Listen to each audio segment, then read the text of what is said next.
My name is Jason DeRouchie, and one of the verses that changed my life is 2 Corinthians chapter 4, verse 7.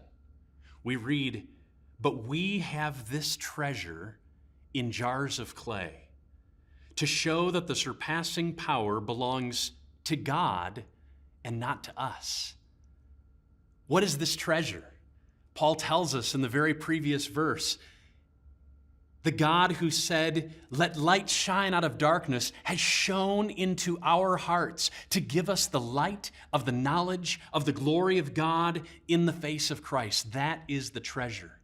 And the treasure has been put into our hearts, and yet we're just jars of clay. I recall the challenges of sharing the gospel with others.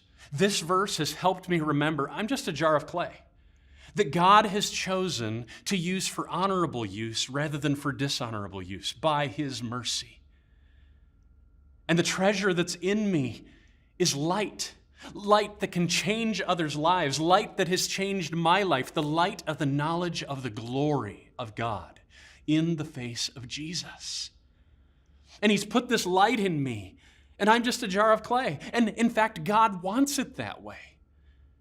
He wants me to remember my neediness. He wants me to remain humble in order that I might see that He is the great giver.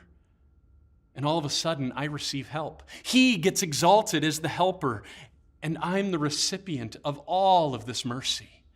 All of this in order to show that the surpassing power comes not from us, but from Him.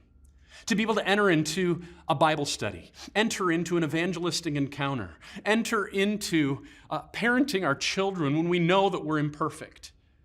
How do we do it? Where do we gain the fuel?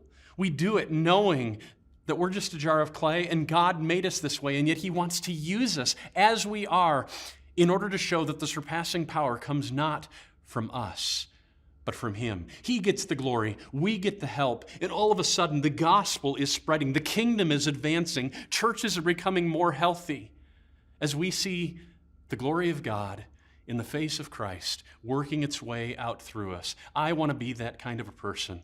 I hope you long to be that kind of a person. 2 Corinthians chapter 4, verse 7.